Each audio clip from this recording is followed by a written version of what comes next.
Hey there, I'm Erinade, and you're watching Real Vision's Trade Ideas. Now the concept here, it's a pretty simple one. We're going to sit down with some of the very brightest investing minds in the world. They're going to give us a single trade idea, and we're going to tell you the origin of that idea, the catalyst for it, and the risk reward associated with making this actual trade. So let's go find some out. Today on Real Vision's Trade Ideas, we're going to hear from Greg Weldon and find out why he's so bullish on the euro against the US dollar. Greg is the CEO and president of Weldon Financial. He's worked with all the leading hedge funds, and his research is really just amazing. He covers so many asset classes, and in today's trade idea, Greg is going to tell us why he's long the euro and the best way for a retail investor to express that trade. Give it to me right off the top. What is your trade idea? We want to be long the euro currency against the US dollar. For the retail investors, we want to position that using the FXE, which is the ETF currency share that replicates the euro currency. How did you get here? What was the catalyst for this thesis? The catalyst is really more kind of the origin came from the dollar more than anything, and it's kind of mutated into being long the euro and kind of choosing which currency to play against a short dollar position. It actually manifests back all the way to 2014 when the Fed went from taper to tap out, stopped buying treasury bonds. The dollar started to rally, predicated upon the Fed's dot plot, which projected that they would be raising rates rather aggressively over the next few years from 2014, which actually projected by now they would be at 3 to 3.5% on Fed funds, which clearly they're not. So that's problem number one for the dollar. The dollar rally was predicated upon realizing interest rate differentials that haven't materialized. So we started to see about 8 to 12 months ago some of that work into the market, and more specifically bond yield differentials taking over as the driving force behind the currency movements, because you had a case where European bond yields had gotten so low and negative to such a depth. Now the European Central Bank is kind of in a position that the Fed was back in August of 2014, where they're talking about tapering their bond purchases. The discount in European bond yields now starting to narrow as the bond yields begin to rise in Europe and the US kind of stays flat. And that's the thesis upon which we think the euro will rally, because it's been so depressed because they've been at such a deeply discounted bond yield differential. Greg, now this is important stuff, like talking about the Fed and the Fed funds rate and missing it, and why you actually think what you think about the euro versus the dollar.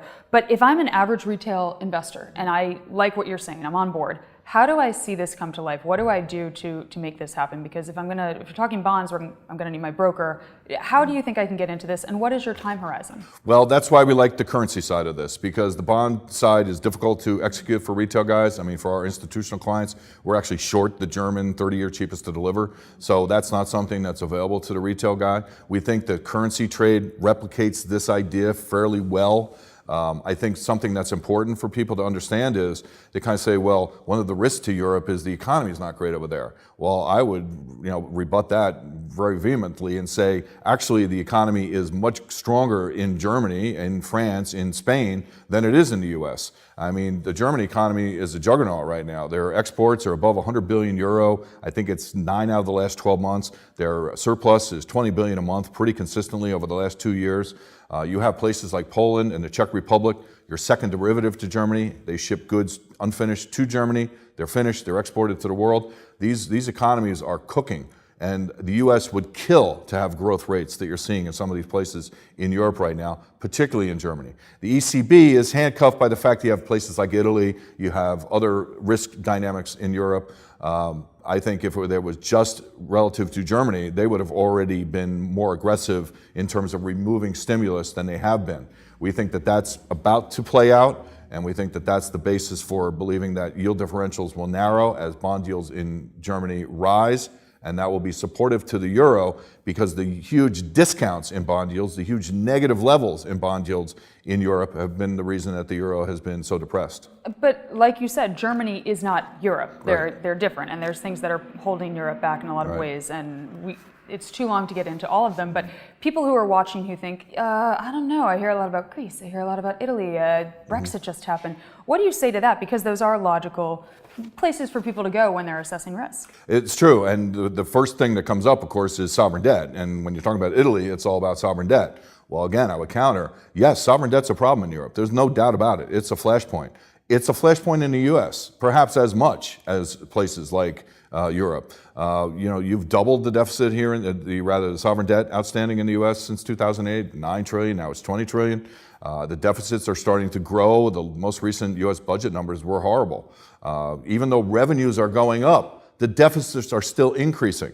So from that perspective, the Fed is walking a very fine line. They can't tighten too much without the risk of sending us into another sovereign debt crisis. That's where the 5-year note comes into play. 2% is kind of above 2% because the average maturity in U.S. bonds outstanding is 5.6 years. The average coupon yield is 1.9. So if you get the 5-year note much above 2%, you're now adding to the debt and the deficit in the sense that it's costing you more to fund it. So the Fed is kind of handcuffed too, and their own risk metrics, and that to me, again, leaves the European Central Bank as the central bank that is in a position to become less aggressive in terms of stimulus. In other words, more aggressive in removing stimulus, and that plays into the bond yield differentials, which plays into being supportive to the euro, and that's why we like to trade. And back to risk reward, you briefly touched upon the time horizon, but what's the potential upside within this time horizon and the potential downside? Right. Well, the euro's trading around 114 right now. We wouldn't want to see it below 109. That would tell us we're wrong, at least in terms of timing and in terms of your risk dynamics that you have to protect yourself. But we think the upside is significant. If you're at 114, the downside is 119. That's a 5 handle. We think the upside is 124 to 130 on the euro. So that is enough to compensate for the potential downside. And how low before you say, okay, bye-bye? what would 109. I mean, we don't want to 109, see a 108 handle on the euro, or we're out. Okay, that's good to know, and important for anyone watching as well. What sort of stop losses or other technical support would you utilize when actualizing this trade? That changes as the trade goes on. So I mean, we use our own mathematical metrics. We want a trailing stop. I think it's, frankly, to me, we have our risk metrics. You can't can that for everybody in terms of what's your portfolio size, how many shares you're going to buy, these kinds of things. That's almost an individual decision. To me, the math is around, technically identifying where you're wrong technically, and then applying the math almost backwards to, okay, if you're at 114 and our stop is 109, how many shares can I buy to keep my risk, say, under 1% of my portfolio? To me, the more difficult part of this kind of decision making is, where do you get out of a profitable trade? To me, that's the hardest thing to do. And that requires constant monitoring. You want to see something change, either the landscape change, the central bank dynamic changes, the psychology changes. Because if you look at, for example, the FXC, and you look at the on-balance volume, which is a very popular indicator, it suggests that there's not a lot of people that are long the euro right now. So if that were to change, that might be something that would catch our attention. So it's, it's all-encompassing.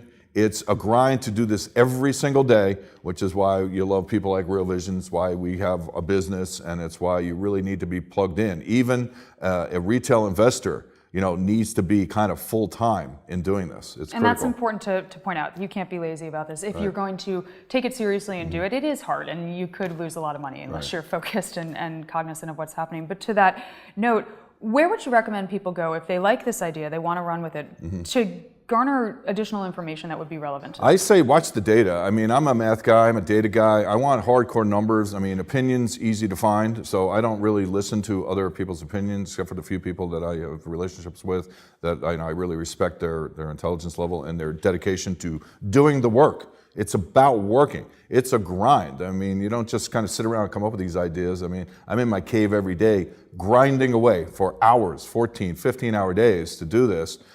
So I say, look at the data, watch the market itself. Again, you get tells, like if you're playing poker, you get tells from the market. The technical analysis is not, to me, a predictor of what's going to happen. It's telling you where you're at right now. What's the collective psychology and belief of the market?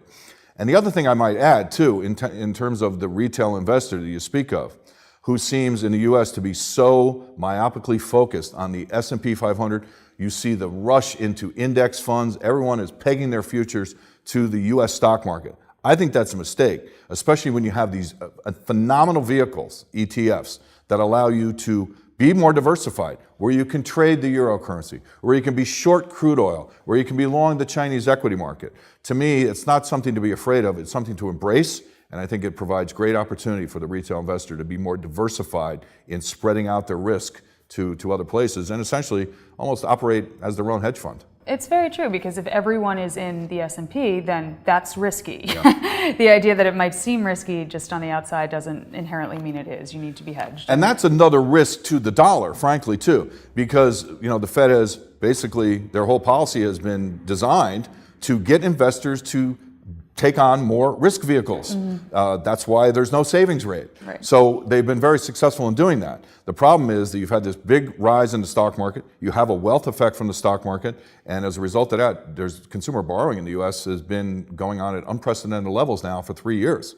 If the stock market rolls over, you have a real problem with the U.S. consumer. So that's another whole risk dynamic that is not as prevalent in Europe. Most European markets outside of the DAX, the German stock market, have underperformed. So you don't see the same dynamic there. You don't see the same kind of consumer borrowing there. So that's another risk metric from a macroeconomic perspective that actually plays into a thought process of wanting to be somewhat hedged against just dollar investments. So in conclusion, can you give us 30 seconds, your thesis, your trade idea? Sure. The German economy is booming.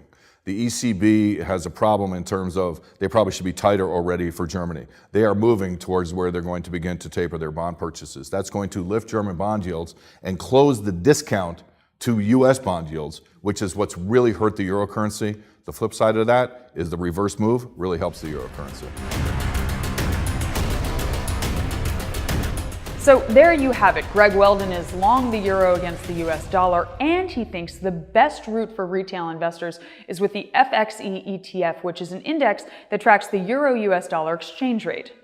It's all because the expected gap in interest rates between the US and Europe, he thinks it wasn't wide, or at least not as wide as the market had been looking for, and now the growth picture in Europe is much stronger than it is in the US. According to Greg, the potential upside for the euro against the dollar is a move to between 125 and 130, and he would step away if the rate moved down to 109.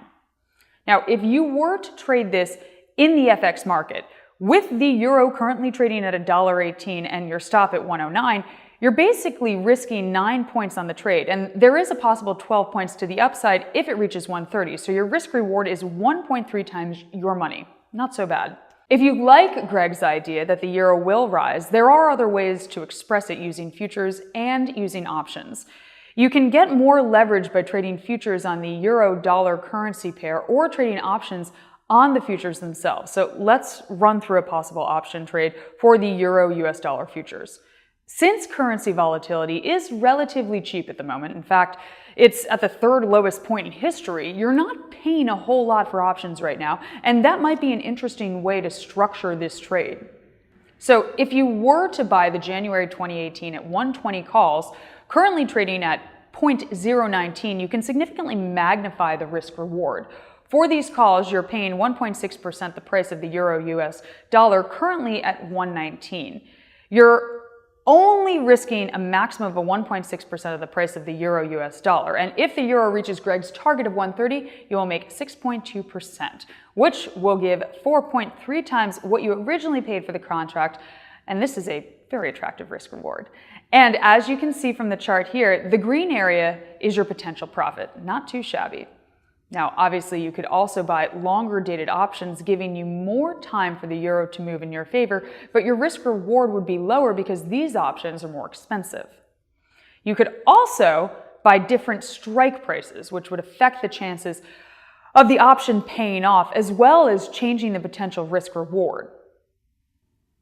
Now, please don't forget that everything that you've been watching is just investment ideas, not investment advice. Everyone's risk threshold and risk tolerance is totally different, so please do your research, your due diligence, and invest accordingly. I'm Erin Ade, and you've been watching Trade Ideas on Real Vision.